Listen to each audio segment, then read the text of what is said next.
Ya, bismillahirrahmanirrahim. Assalamualaikum warahmatullahi wabarakatuh. Waalaikumsalam warahmatullahi wabarakatuh. Baik, sebelumnya Bapak mengucapkan terima kasih atas kehadiran kalian dan partisipasi kalian untuk mengikuti kegiatan pada kesempatan kali ini. Gimana kabarnya? Alhamdulillah baik. Alhamdulillah. Nah, Bapak tanya di sini, ada yang tahu kita mau melakukan kegiatan apa? Nggak tahu? Di sini kita akan melakukan kegiatan bimbingan kelompok. Jadi, bimbingan kelompok itu adalah layanan yang membantu individu untuk mengembangkan kemampuan pribadi, kemampuan hubungan sosial, kegiatan belajar, karir, dan pengambilan keputusan, serta melakukan dinamika kelompok. Nah, tujuannya untuk apa, Pak? Yaitu tujuannya itu untuk membangun kemampuan berkembangnya sosialisasi siswa, khususnya peserta layanan seperti kalian. Nah, ya. Gimana sih Pak kita untuk mengikuti kegiatan bimbingan kelompok itu gimana? Jadi ini Bapak yang jelasin, nanti ya kalian yang mendengarkan. Kalau misalkan kalian ada yang tidak mengerti silahkan tanyakan. Kalau misalkan ada yang perlu dicatat sama kalian dicatat ya. Di sini kalian harus aktif, jangan diam aja ya.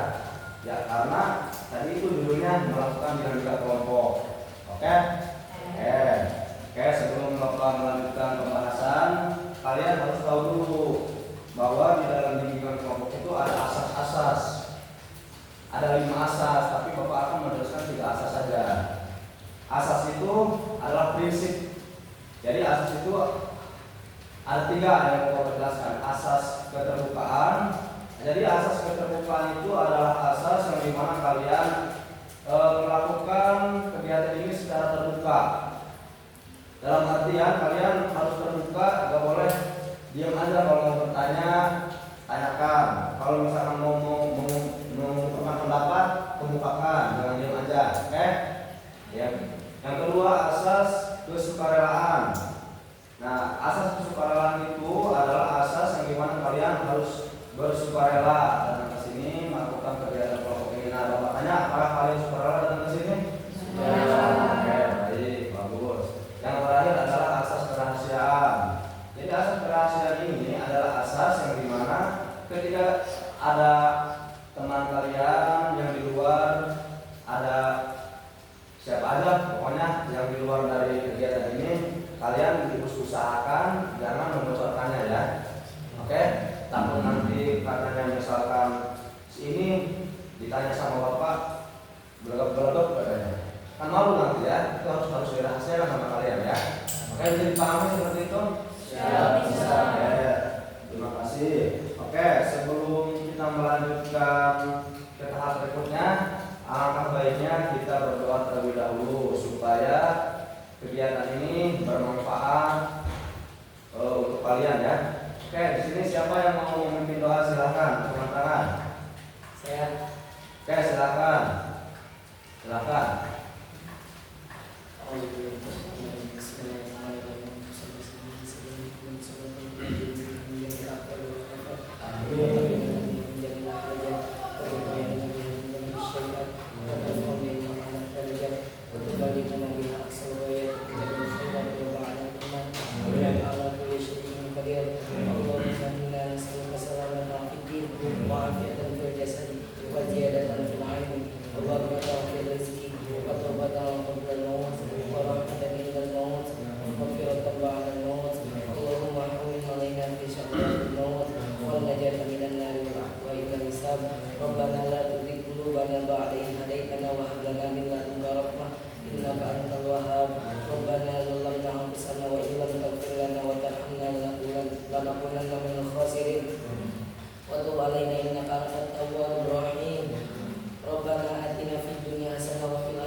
kita kenalan dulu.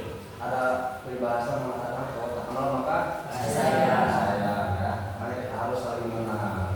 Mau dari bapak dulu atau dari kalian dulu? Oke, dari bapak dulu ya. Dengerin, kalau bapak. Oke, perkenalkan nama bapak Ahmad Gustian, asal Kampung Benjer, sama Mes ya. Siapa namanya? Orang mana? Orang Kampung Benjer. Oke, sekarang kalian yang mau kalian perkenalan. Mau dari laki-laki dulu, atau perempuan dulu? Laki-laki. Oke, silakan kamu.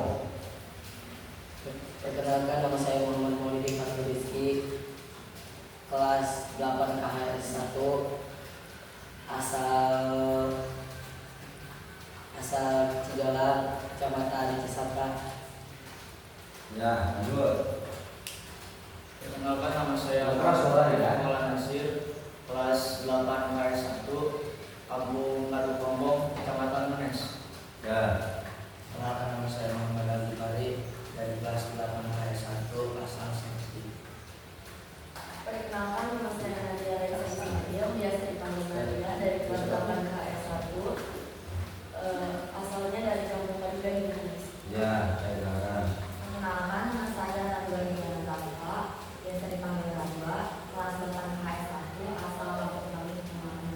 Oh, ibu. Perkenalkan, nama saya Kepada Sani, kelas 2, kelas 8 dan 2, saya Lampung Cikedai.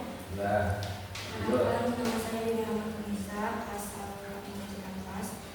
8 KS 2. Ya, lanjut.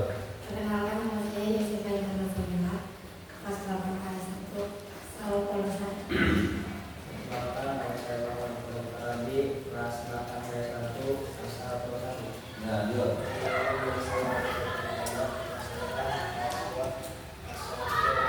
Nah, baik, terima kasih ya. Sudah mau memperkenalkan dirinya. Nah, di sini kita akan melakukan kegiatan ini selama kurang lebih 30 menit ya. Kurang lebih ya. Tergantung nanti mangga yang akan berlaku. Oke. Oke, Bapak akan bertanya kembali apa itu bimbingan kelompok, siapa yang bisa? Dengan tangan. Oke, silakan, siapa tadi namanya? Nadia. Nadia. Oke, apa? Ya, keras ya. Bimbingan kelompok adalah layanan yang membantu pengembangan kemampuan pribadi siswa. Ya, betul. Tepuk tangan. Siapa lagi? Layanan kelompok adalah layanan yang membantu individu dalam bersosialisasi. Ya, itu tujuannya ya. Tidak salah. Tepuk tangan. Yang belakang dulu yang perempuan sendiri siapa tadi? Intan ya. Namanya ya. Apa bimbingan kelompok? Layanan yang membantu individu dalam mengembangkan kemampuan pribadi. Oke, tepuk tangan. Oke, jadi bimbingan kelompok itu adalah layanan yang membantu individu untuk mengembangkan kemampuan pribadi, kemampuan hubungan sosial, kegiatan belajar, karir, dan melakukan dan pengambilan keputusan serta melakukan dinamika kelompok. Tujuannya, ya tadi yang seperti diperjelasin tadi, tujuannya itu untuk membantu berkembangnya kemampuan komunikasi siswa, ya, khususnya peserta layanan seperti kalian. Kayak bisa dipahami ya? Oke, nanti dulu ya. Bentar ya, kalau bentar ya. Contohnya Robert.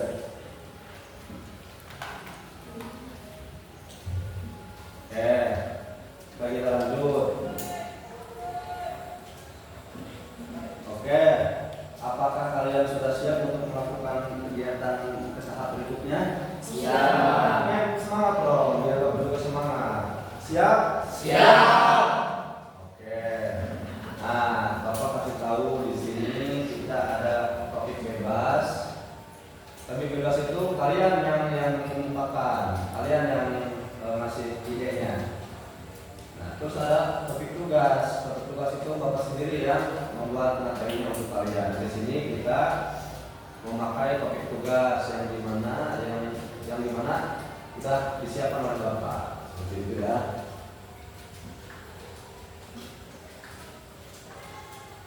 Oke, kita langsung ke materi ya. Oke, langsung ke materi aja. Bapak harap kalian memperhatikan dengan baik. Kalau misalnya ada yang mau ditulis ya. Kalau ada yang mau bertanya, oke. Nah, ini nanti Bapak akan nyuruh kalian untuk membacakan PowerPoint-nya ya. Mulai dari kamu, siapa tadi yang memimpin Pak? Fatur. Oke, nanti ya. Oke, ini materinya ya. Baik, Bapak manusia. Nah, di sini materi kita yaitu kebiasaan belajar yang buruk. Oke? Kalian pernah merasakan bahwa kalian telah membiasakan belajar yang buruk? Setiap hari. Ya, semoga dengan mengikuti kegiatan ini, kebiasaan belajar yang buruknya hilang ya. Tapi ya. Oke, silakan Fatur baca yang besar dulu ya. Kebiasaan belajar yang buruk adalah pola tingkah laku yang dilakukan secara berulang dalam proses belajar yang tepat menghambat keberhasilan belajar. Oke, jadi kebiasaan belajar yang buruk adalah pola tingkah laku yang dilakukan secara berulang. Nah, kalian merasa nggak kalau misalkan kalian itu belajar buruknya berulang-ulang terus setiap hari? Merasa ya? Paham di situ? Paham. Oke, sampai ini Alif ya. Siapa? Baca Alif. Beberapa kebiasaan belajar yang buruk antara lain: A. Prokrastinasi, kebiasaan menunda-nunda pekerjaan atau belajar. Ini adalah salah satu kebiasaan paling umum yang menghambat keberhasilan akademik. B. Sistem kebut semalam atau SKS, belajar hanya ketika mendekati ujian atau deadline tugas, bukan belajar secara teratur dan konsisten. C. Multitasking, mencoba untuk melakukan beberapa hal sekaligus belajar, seperti belajar sambil menonton TV, bermain HP, atau chat dengan teman. Oke, ada yang bahas seperti ini? Ya. Jadi ada prokrastinasi, yaitu kebiasaan menunda-nunda kerjaan atau belajar. Yang mentang-mentang sama guru kasih PR, misalkan hubungannya menurut mana, nanti aja. Akhirnya mau dikerjain, dimarahin sama guru. Nah, ini adalah salah satu kebiasaan paling umum yang menghambat keberhasilan akademik ya. Oke, yang kedua adalah sistem kebut semalam SKS. Jadi belajarnya itu hanya ketika besoknya ulang baru belajar. Kalian sudah gitu nggak? Jangan kayak gitu ya. Terus multitasking, mencoba untuk melakukan beberapa hal sekaligus saat belajar, seperti sambil menonton TV, bermain HP atau chat dengan teman. Jadi kalian itu saat belajar ngemil gitu, itu juga termasuk ya multitasking ya. Ngemil, chatan, akhirnya besok pagi aja belajarnya, akhirnya nggak belajar.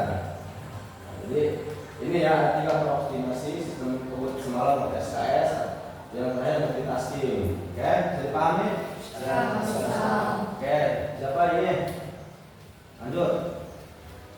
Tidak memiliki jadwal belajar tanpa perencanaan waktu yang jelas dan teratur. Belajar pasif, hanya membaca atau mendengarkan tanpa mencatat, merangkum atau aktif berpartisipasi dalam proses belajar. Lingkungan belajar tidak kondusif, belajar di tempat yang berisik, tidak nyaman atau penuh gangguan. Tidak mengulang materi, tidak melakukan review atau pengulangan terhadap materi yang telah dipelajari. Kurangnya motivasi dan tujuan belajar tanpa motivasi yang jelas atau tujuan yang spesifik.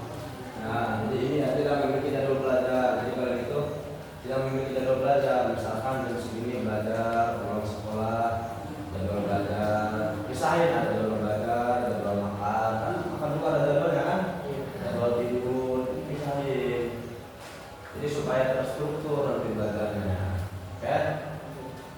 Terus belajar pasif hanya membaca atau mendengarkan tanpa mencatat, merangkum atau aktif berpartisipasi. Jadi hanya membaca aja kayak gini, hanya membaca, menerangkan tanpa mencatat.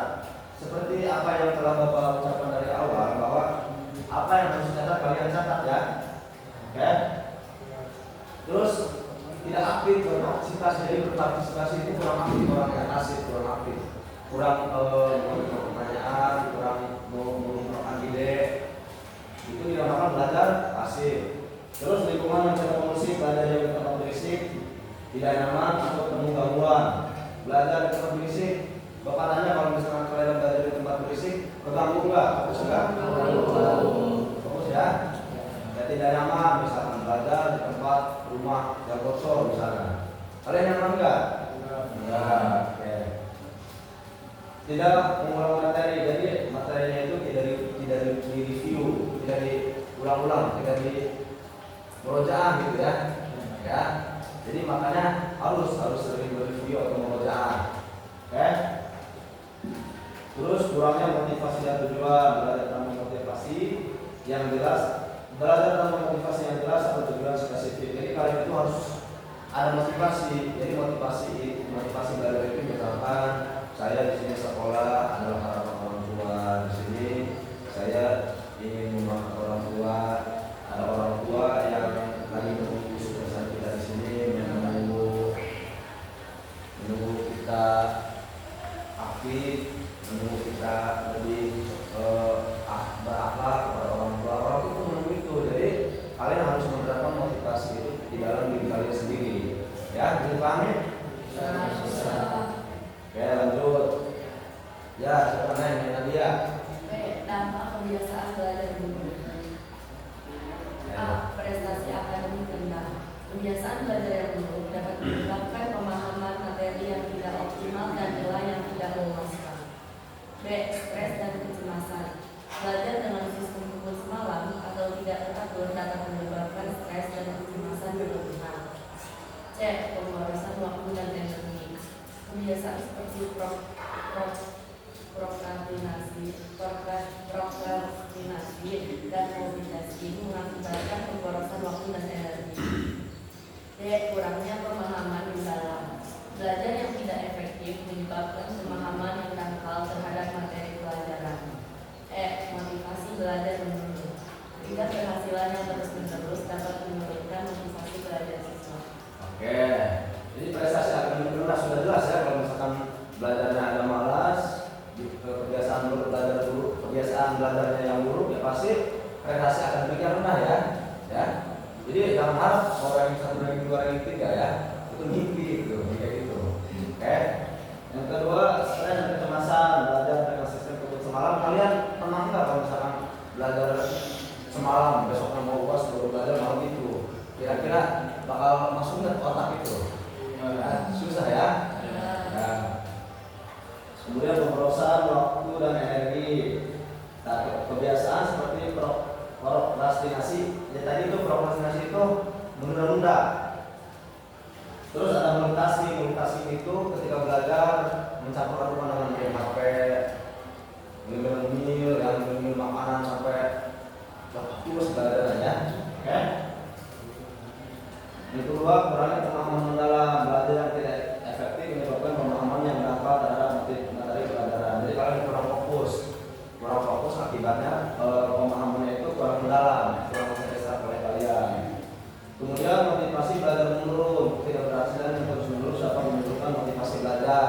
Misalkan motivasi menurun itu gini nih, ketika kalian udah malas gitu ya, terus melihat teman pinter, misalkan Nadia yang pinter di kelas tuh, semua belajar ya lah, ada si Nadia yang belajar misalkan, orangnya ikut belajar, males belajar. Nah, itu yang menjadikan motivasi belajar menurun. Kalian jadi pahami? Ya, bisa. Lanjut, siapa tadi namanya? Ya, yang kedua silakan. Yang besar.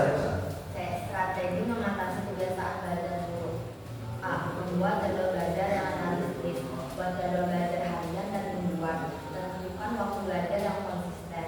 Seimbangkan antara waktu belajar dan istirahat. B. Menciptakan lingkungan belajar yang kondusif. Pilih tempat yang tenang dan nyaman. Jauhkan dari distraksi HP, TV, atau gadget. Siapkan semua kebutuhan belajar sebelum mulai. C. Mencari sebuah sistem. Belajar kelompok dengan teman yang serius. Mencari hubungan dari keluarga dan berkonsultasi dengan guru atau konselor. Oke, jadi penting ya, penting kalian untuk mengetahui ini. strategi mengatasi kebiasaan belajar yang buruk, strategi untuk memerangi kebiasaan belajar yang buruk nih. Oke, di part tolong perhatikan ya. Jadi yang pertama itu membuat jadwal belajar yang realistis. Buat jadwal belajar harian dan mingguan. Kalau bisa kalian misalkan seminggu 3 kali dalam semalam, misalnya malam Senin, malam Rabu, malam Jumat, itu jadwal kalian supaya nanti ya terbiasa gitu belajar. Kemudian tentukan waktu belajar yang konsisten. Kalian tentukan waktu belajar yang mau siang, mau malam, apakah mau sore gitu ya. Pokoknya ketika kalian sudah ada waktu luang aja. Oke? Terus imbangan antara waktu belajar dan istirahat. Jadi kalau misalnya udah malam, udah waktu istirahat, jangan pakai belajar aja. Nantinya susah masuk. Misalnya udah jam 12 malam, kalian masih aja belajar misalnya. Terus sebaliknya, udah nggak ada waktu kosong, tapi pakai main-main aja, main HP, chat bisa chat ke PDKT misalnya. Oke, jadi harus seimbangkan antara waktu belajar dan istirahat. Oke. Kemudian menciptakan lingkungan belajar yang kondusif, pilih tempat yang tenang dan nyaman. Nah, jadi yang sunyi, yang tenang, misalnya kalau ada rumah ya di bawah pohon, di atas batu. Jangan di pinggir jalan karena motor elektrik, jangan ya. Nanti ke bawah juga nggak nyaman. Terus ada teman yang jahil, misalkan ketika kita belajar di kelas teman yang jahil, ya pasti nggak nyaman. Itu harus dijauhi. Kemudian jauhkan dari distraksi HP, TV atau gadget.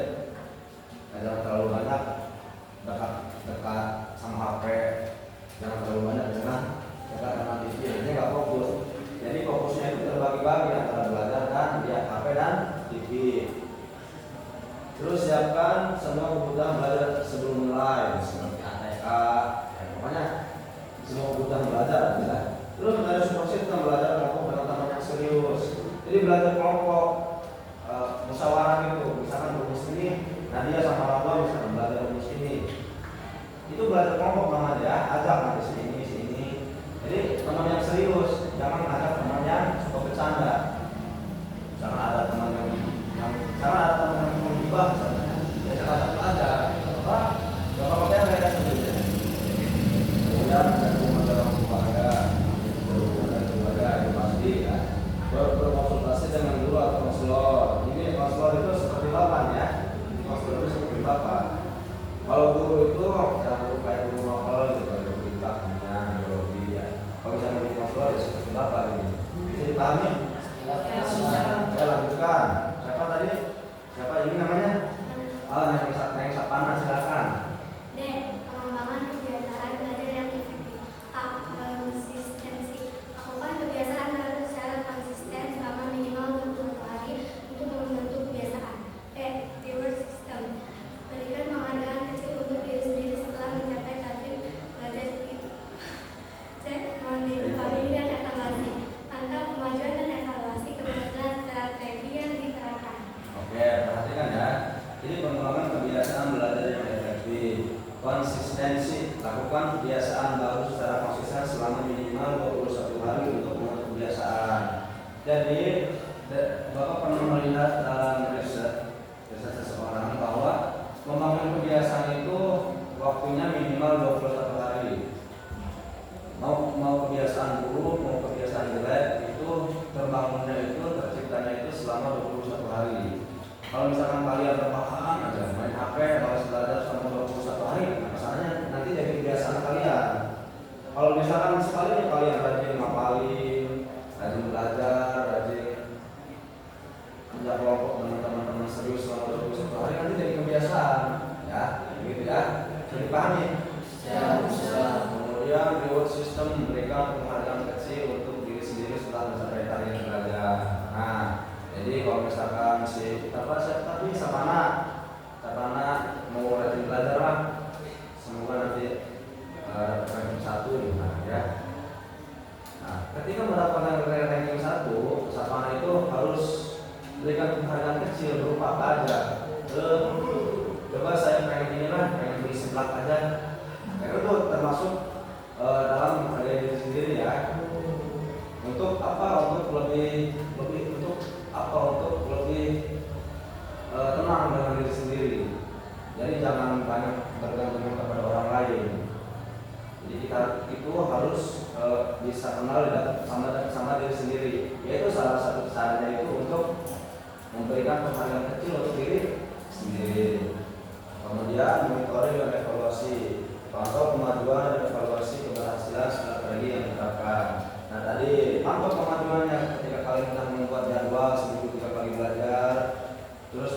kelompok dengan orang-orang yang serius, nanti apa sampai kemajuan. Kalau misalkan kemarin saya belajar MTK dapat 60 misalkan, oh sekarang dapat 80, berarti udah ada kemajuan ya.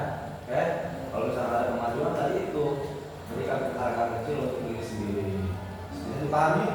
Ya, bisa. Oke, lanjut. Gaya penyesuaian. Sesuaikan strategi belajar dengan gaya belajar pribadi, visual, auditori, dan STM. Pemanfaatan teknologi. Gunakan aplikasi atau tools yang membantu meningkatkan produktivitas belajar. F. Mindset.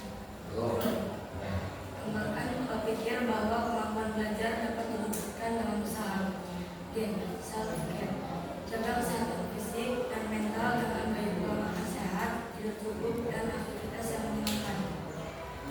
Oke, ini penyesuaian, sesuaikan strategi belajar dengan gaya belajar pribadi. Jadi kalian ini merasanya contoh dari apa? Misalkan dari kinestetik, misalkan kinestetik itu keahlian kayak menari, gitu, ya. Dan itu bukan berarti joget-joget di TikTok ya, bukan. Tapi menari ini mau menari kayak apa? Kayak nari kesenian, gitu ya. Nari japin, nari jaipong, misalnya, nari saman. Kalau misalkan ada ngerasa cocoknya di situ ya terus pertajam. Oke, cari ini budaya misalkan tentang menari misalnya. Terus visual, auditori itu kayak apa ya, kayak berbicara gitu. Jadi gaya belajar itu harus disesuaikan dengan minat dulu untuk nanti mengetahui bakat kita. Jadi apa yang kita suka dulu, baru nanti bakal ketahuan bahwa bakat kita itu misalkan menari, bakat kita itu berbicara di depan umum misalnya ya. Bakat kita itu mudah untuk memahami pelajaran, jadi namanya IQ ya. Kemudian pemanfaatan teknologi. Gunakan aplikasi atau tools yang membantu meningkatkan produktivitas belajar. Jadi kayak HP.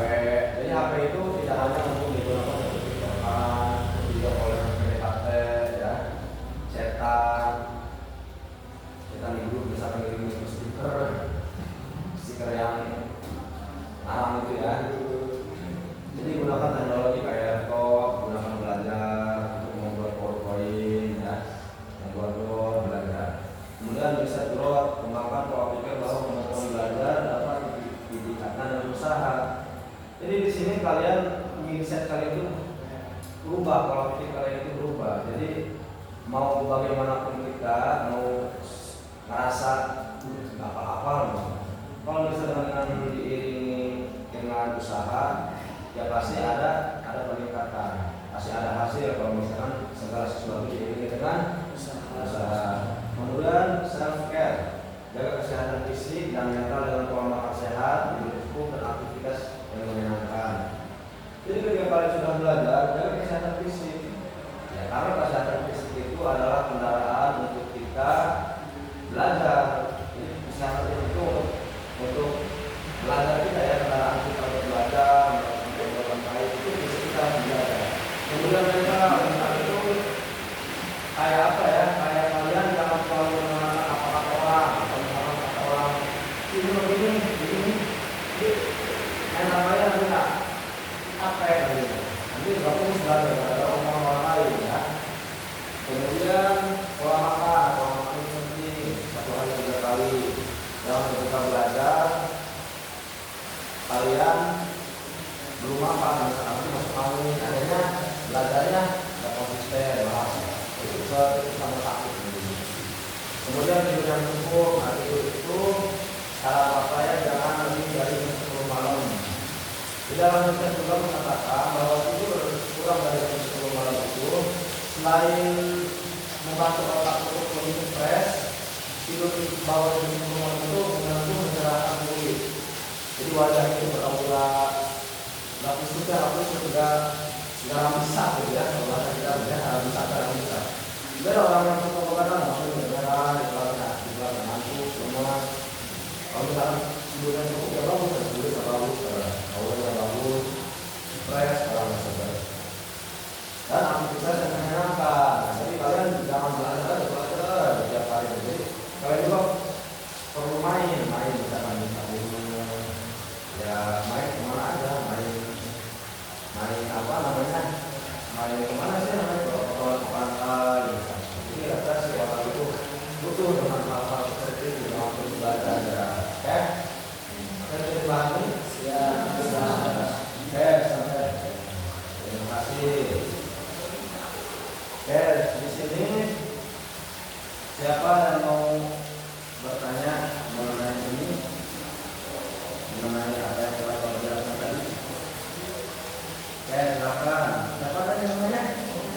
Nadia. Silakan Nadia mau bertanya apa? Bapak gimana sih cara kita untuk belajar supaya konsisten? Belajar konsisten. Ya, oke.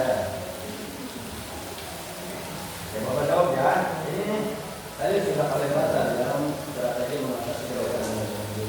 Itu membuat jadwal hari yang mingguan, tentukan waktu belajar yang konsisten, kemudian seimbangan antara waktu belajar dan istirahat. Ya, dipahami nggak jawaban ini? Ya bisa. Tepuk tangan ya buat Nadia. Siapa lagi yang mau bertanya? Oke, silakan. Siapa? Dua ya. Ya. Bapak gimana cara kita keluar dari zona kita supaya kita bisa lebih belajar? Gimana? Gimana cara kita keluar dari zona nyaman kita yang belum putus buat kita bisa belajar? Oh gitu ya. Jadi kita itu sebisa mungkin menciptakan lingkungan belajar yang kondusif. Jadi belajar lingkungan yang kondusif itu adalah lingkungan yang mendukung kita. Oke. Kalau misalkan lingkungannya tidak mendukung, ya susah nanti untuk konsisten ya kan. Susah nanti untuk keluar dari zona nyaman ya kan.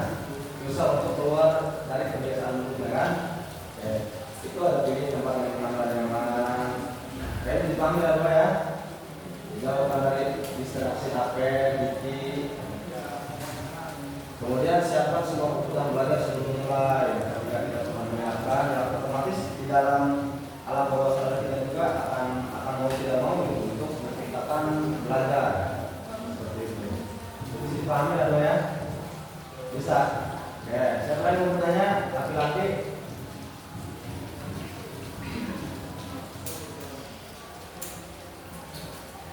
Ya, silakan. Alif. Bagaimana cara mengatasi teman yang tidak mau serius belajar? Kayak bukan pertanyaan bagus ya. Bagaimana cara mengatasi teman supaya serius dalam belajar? Oke.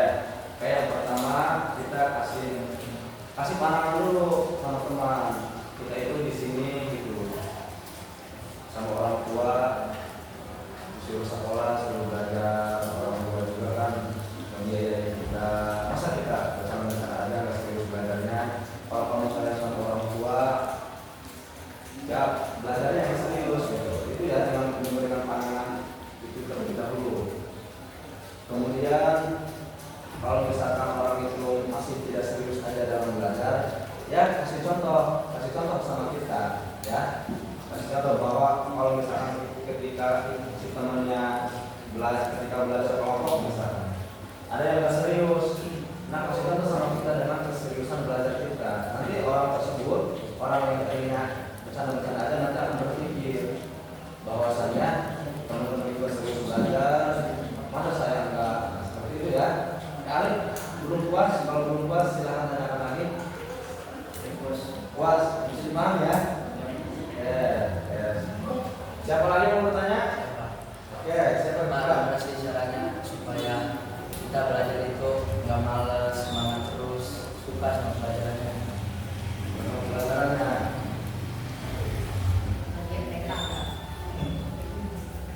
Gimana tadi bertanya ulangi? Agar belajar itu nggak males, semangat terus. Oh, nggak malas. Jadi yang pertama itu tadi itu ya, kita harus seperti yang telah Bapak bilang, kita itu harus punya motivasi. Motivasinya itu tadi itu kita ada orang tua yang mensukseskan kita, ada orang tua yang membiayai kita. Itu motivasi itu terlebih dahulu untuk meningkatkan keseriusan belajar. Kemudian cari teman yang serius juga di dalam belajar supaya teman yang serius itu cenderung lebih peduli terhadap teman yang lainnya. Jadi teman yang belajar serius itu akan mendorong teman yang tadi itu ya kurang suka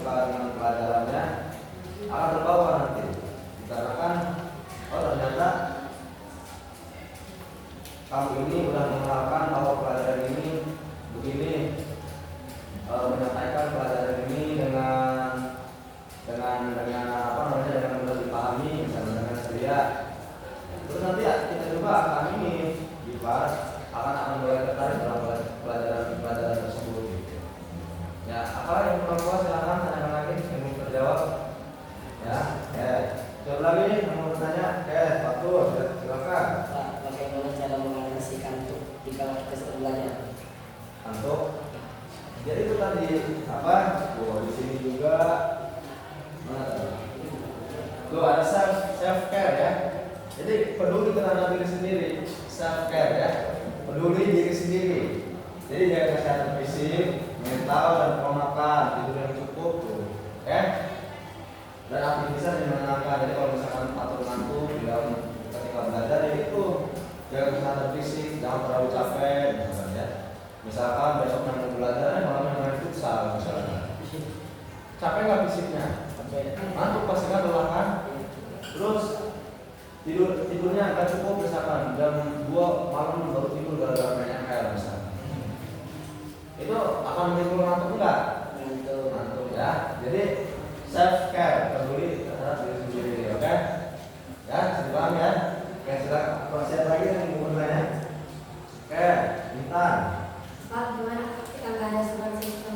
Gimana? Gimana kalau kita nggak ada support system? Gak ada support system. Bapak tanya dulu nih, yang maksud support system kamu itu siapa?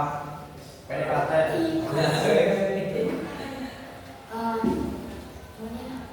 Coba kalau susah di depan harus support system.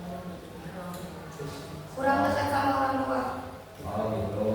Terus dari teman buat tadi diajak belajar yang susah. Oh gitu ya. Jadi di sini berkonsultasi. Tadi pertanyaan Bapak baca apa? Support system ya. Nah berarti kalau misalkan belajar mau teman serius, dan tadi kata Bapak nggak ada ya susah serius ya. Kemudian nggak ada dukungan dari orang dari keluarga. Di sini ada opsi ketiga, berkonsultasi dengan guru mapel atau konselor. Nah dari Intan, guru di sekolah itu adalah termasuk orang tua kamu juga ya. Gak apa-apa mencari support system kepada guru mapel atau guru konselor. Misalkan Intan lagi pusing, misalkan lagi butuh saran, butuh bimbingan, ya gak apa-apa. Ya, Bapak selaku konselor, memang konselor seperti itu ya. Bisa dipahami Intan ya. Oke, kalau misalkan Intan mau fokus belajar tapi tidak ada support system, Bapak pasti ada support system ya. Asal belajarnya tetap semangat, oke? Oke? Oke, siapa lagi yang mau bertanya? Oh, jalan, terakhir ya, silakan. Gimana? Bagaimana cara mengatasi teman yang suka mengganggu saat kita belajar? Jadi mengganggu teman kita lagi belajar gitu, mengganggu. Ya kalau bisa mah diomong dulu, kamu udah kayak gitu, enak enggak? Ya, kalau misalnya kamu saya juga belajar kayak gitu, enak enggak? Gak apa-apa, karena dia paham. Kalau misalnya terus ada gitu, hindari aja. Kalau misalkan nantinya sama kita dilarang-larang tapi temennya kayak gitu terus, nantinya aku berantem, nantinya tambah fokus lebih belajar gitu. Jadi lebih baik dihindari aja ya. Oke, baik. Oke, Bapak mau bertanya lagi nih mengenai apa yang telah kita sampaikan ini. Siapa di sini yang bisa mereview penjelasan yang telah kita bahas ini? Review misalkan ini ngasih kesimpulan, memberikan kesimpulan terhadap ini, terhadap pembelajaran yang telah kita bahas. Oke, silakan coba. Ya.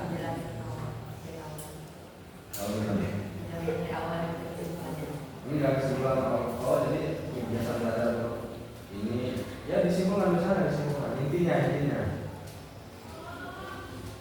Siapa yang bisa menjelaskan inti dari penjelasan ini atau kesimpulannya?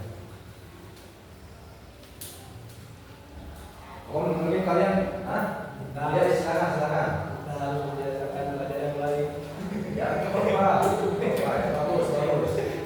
Siapa lagi yang mau menyimpulkan? Ya. Harus bisa konsisten belajar. Kalau waktunya tidur, Ya. kalau waktunya beraktivitas. Ya benar sekali ya. Siapa lagi? Oke, kayaknya kalian lemas ini ya. Lemas ya, ngantuk ya. Oke, supaya kita semangat, kita sedikit terlebih dahulu. Di sini siapa yang mau mikirnya sedikit? Yang punya yel, kalian satu angkatan kan? Ya. Pasti punya yel kan? Ya. Oke. Ada yang mau mimpin? Ya. Oke, silakan. Oke, semuanya berdiri ya, berdiri. Kita lihat ke depan sini. Ke depan.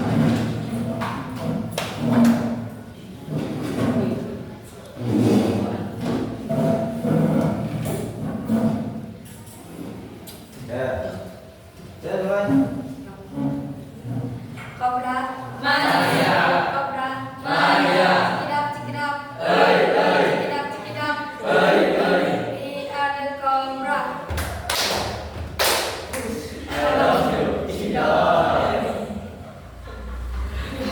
Lagi. Coba.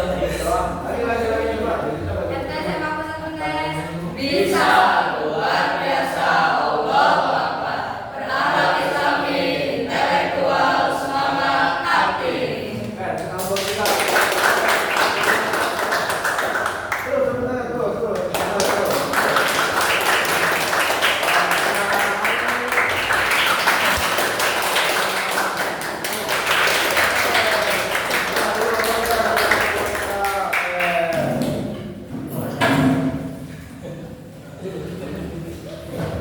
Nah. Oke, sekarang Bapak mau bertanya kembali kepada kalian. Jadi apa sih yang bisa diterapkan materi ini untuk diri kalian sendiri? Siapa yang bisa mengungkapkan siapa? Jadi kalian bisa nggak memberikan contoh materi yang telah kita bahas untuk diterapkan terhadap diri kita sendiri? Jadi komitmen terhadap apa yang kita jelaskan ini untuk diri kalian sendiri. Jadi kalian akan melakukan apa? Jadi misalkan setelah saya mengetahui kebiasaan belajar yang buruk ini, ternyata ada multitasking, ada ini, jadi saya akan begini. Jadi siapa yang mau bisa kayak gitu? Ya silakan. Ya silakan. Apa Nadia? Setelah saya mengikuti kegiatan pelajaran pada sore ini, saya menyadari bahwa ternyata selama ini saya memiliki kebiasaan belajar yang buruk. Ya. Dari sini saya mengambil pelajaran bahwa ternyata SKS itu ini tidak baik. Ya. Terus dari sini saya akan mencoba untuk menerapkan apa yang telah Bapak ajarkan. Oke, tepuk tangan buat Nadia. Cowok-cowok, minta dari laki-laki. Oke. Apa materi ini hubungan dengan kalian? Apa korelasinya dengan kalian? Apa? Ipar. Setelah saya ikut belajar bersama Bapak dan mengetahui kebiasaan belajar yang buruk, saya akan meninggalkan kebiasaan buruk saya dan menggantinya dengan kebiasaan yang lebih baik, seperti mengatur jadwal belajar, makan, yang tadi yang suka main bola terus jadi rajin belajar. Coba. Oke, tepuk tangan. Oke, sekarang di sini ada angket ya, angket peserta didik. Nanti kalian isi ya, isi. Oke. Jadi di sini ada tanda checklist. Oke, Bapak bagi dulu ya. Kalian isi ya. Bagi ini, kata ini.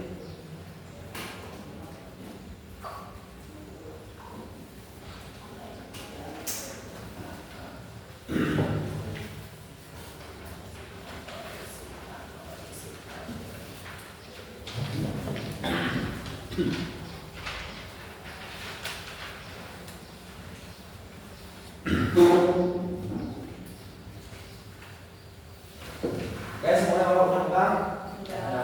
Nah, di sini ya ada nama kelas. Dan di sini berikan tanda centang atau checklist pada kebiasaan belajar buruk yang kamu miliki. Itu banyak, ada 10 ya. Oke. Terus ada refleksi dari kebiasaan belajar buruk yang kamu centang di atas. Kebiasaan mana yang paling berpengaruh terhadap prestasi belajar kamu dari sini. Oke. Jadi paham ya? Oke, silakan isi ya.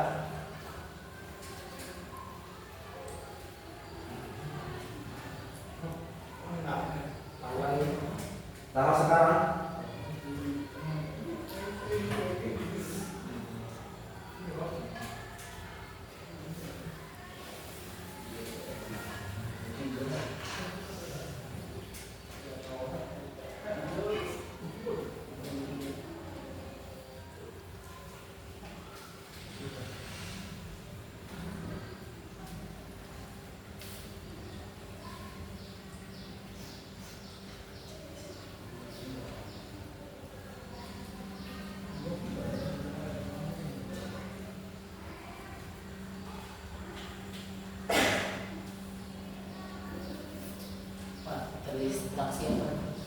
Ya, Terdistraksi apa? apanya?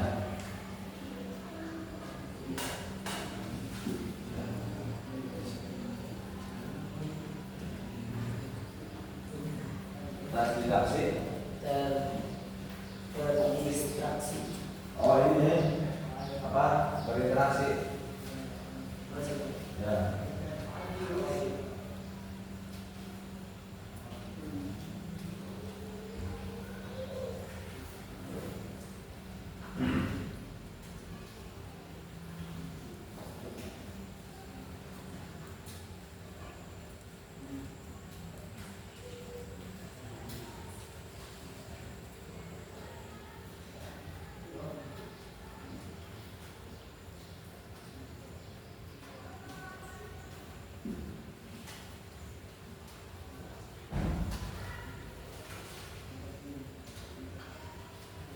Jangan nonton. Masing-masing ya, jangan nonton.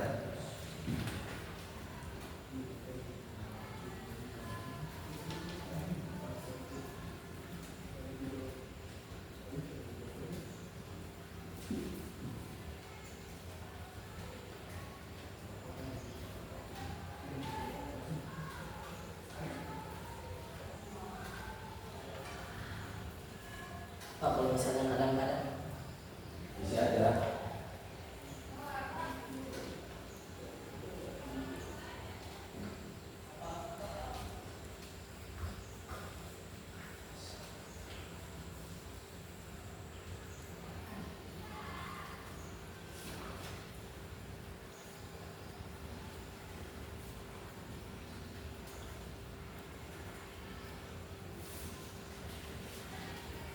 Udah? Bukan.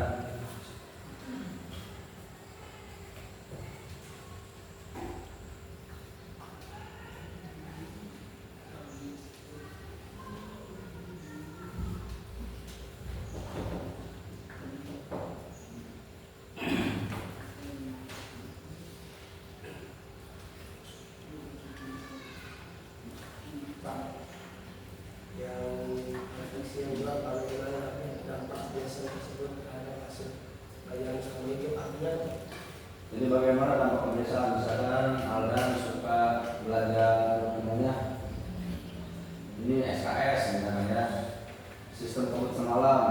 Jadi dampak sistem komput semalam itu apa untuk hasil pembelajarannya? Oke. ini yang ABC di sini diisinya. Isi semua anak-anak komputer yang akan saya lakukan. Gak apa-apa, A2, satu aja gak apa-apa. Ya.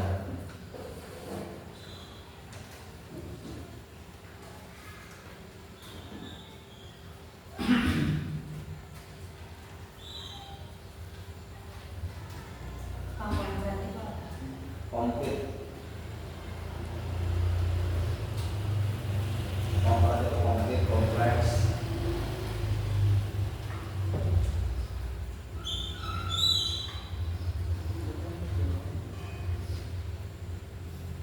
Udah.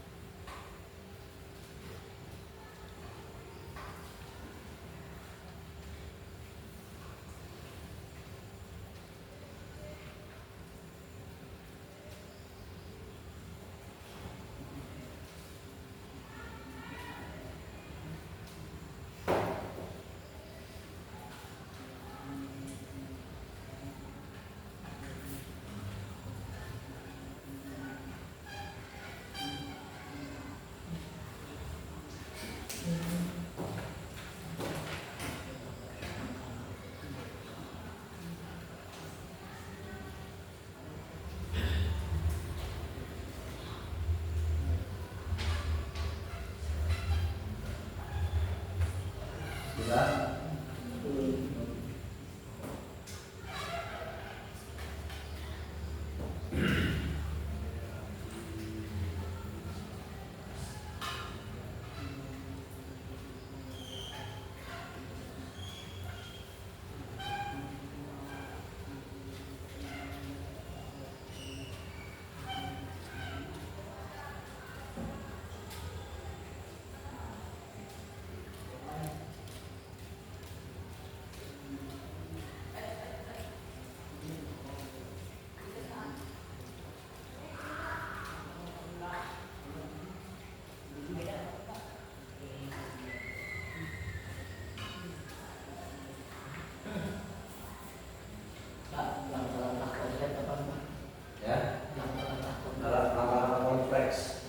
terstruktur ya, teraturan.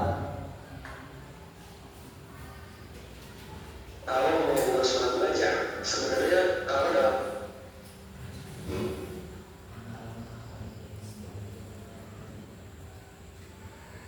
kalau itu lengkap langkah ini yang kompleks.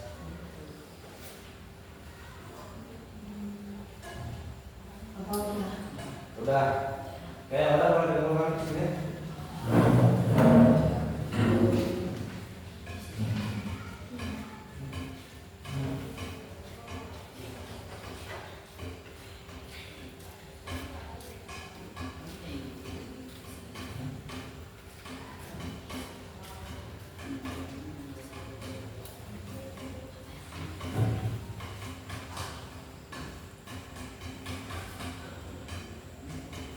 bahasa psikologi kita tuh lagi ngomongin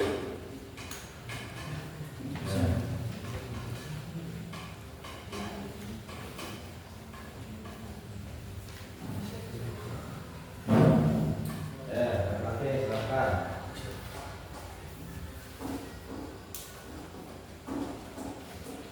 Sabana Aurora. Sastranya. Casani.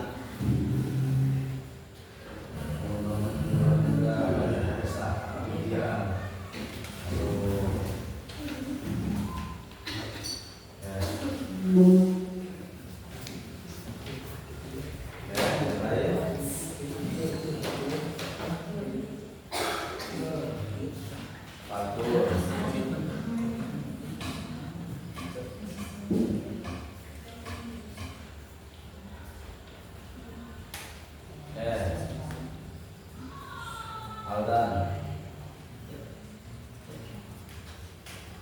Ini Aldan yang channel sedikit berarti aktif ya belajar ya. Insyaallah.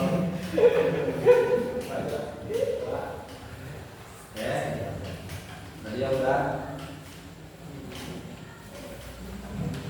Mawar udah mawar.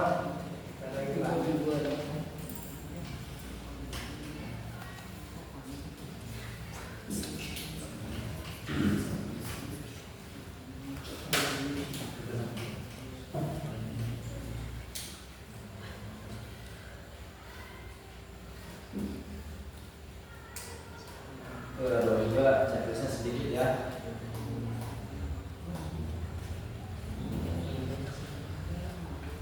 Ya.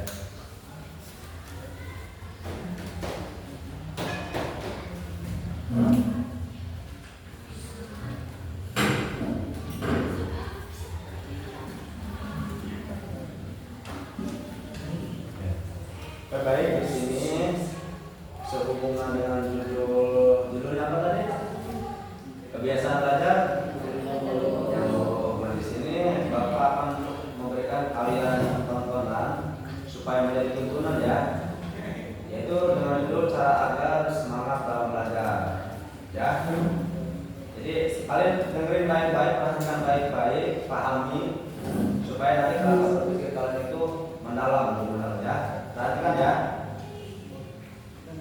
tentang konsep motivasi. Jadi di video ini gue bakal ngebahas tentang gimana sih caranya biar lo bisa semangat atau termotivasi untuk belajar. Sebelumnya gue mau jelasin dulu semua teori. Jadi menurut salah satu filsuf yang teorinya udah cukup tua, motivasi tindakan saat kita hidup itu sebenarnya cuma ada dua. Nah, dua motivasi ini adalah motivasi yang mendasari semua tindakan kita. Ya, semua perilaku kita, mulai dari tindakan yang simpel kayak misalnya menggerakkan tangan doang, makan dan minum, sampai ke perilaku kompleks kayak misalnya belajar atau bekerja.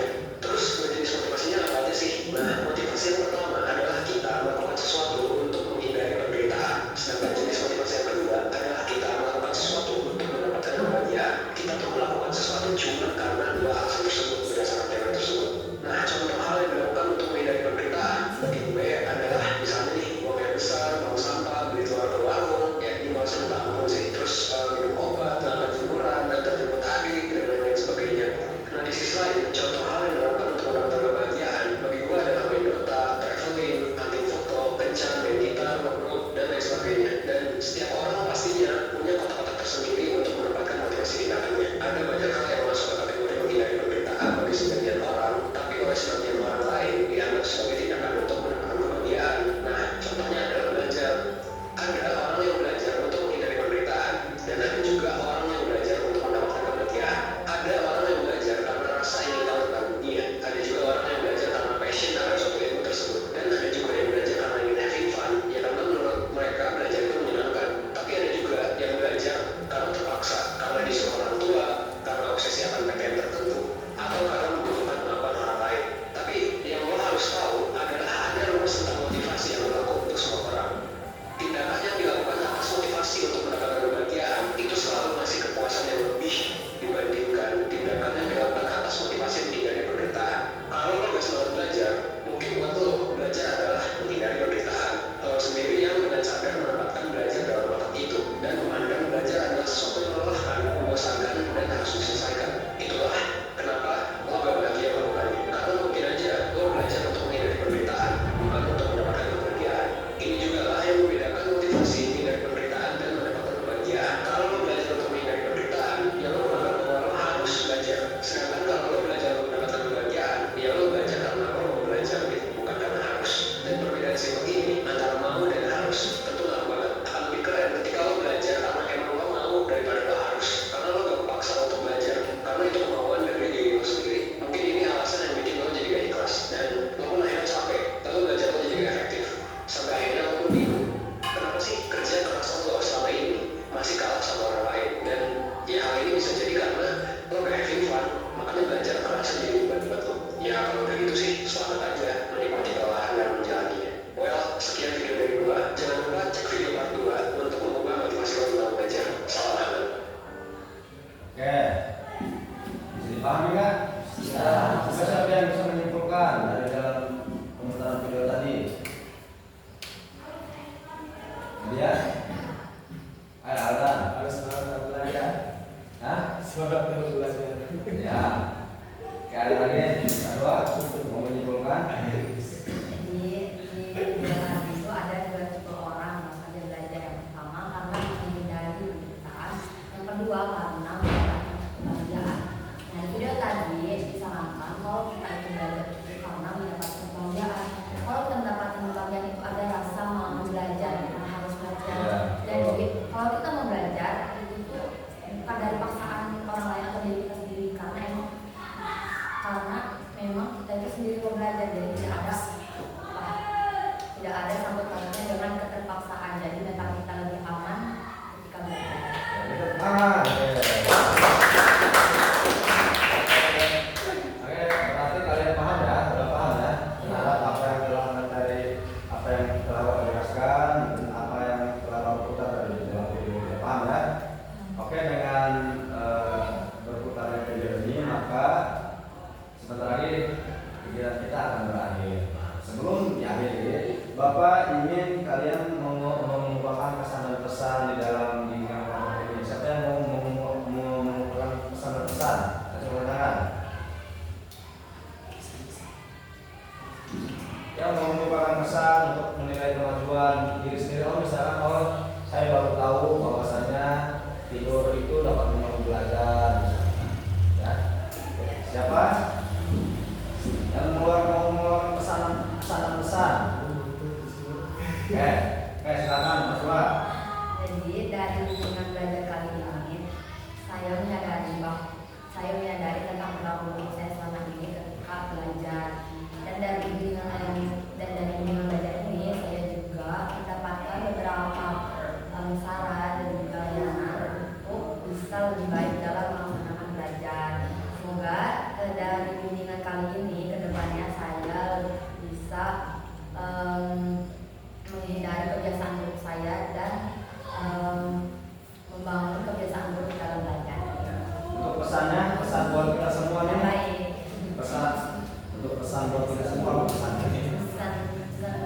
Pesan untuk hari ini dan yang lain, semoga kita semua bisa lebih termotivasi untuk belajar, meninggalkan kebiasaan buruk seperti ini. Ya. Oke, terima kasih buat Radwa telah mewakili teman-temannya ya. Kita tahu dulu kita semua.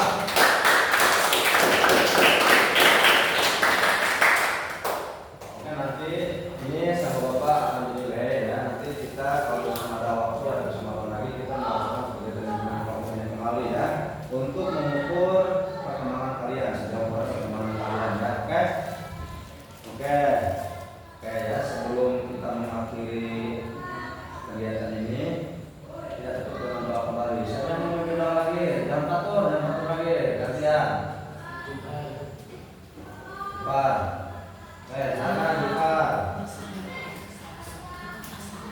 ya, apa namanya? Sebelum kita mengakhiri kegiatan ini, berdoa, dalam hati mulai beribadah. Sebelum kita mengakhiri pembelajaran ini, mari kita bersama-sama untuk membaca doa di dalam hati. Ya. Doa selesai. Oke, ya. Oke, sekian dari Bapak. Kurang lebihnya mohon maaf ya. Assalamualaikum warahmatullahi wabarakatuh. Waalaikumsalam warahmatullahi wabarakatuh. Oke, jangan bisa keluar ya. Sebentar ya, nanti.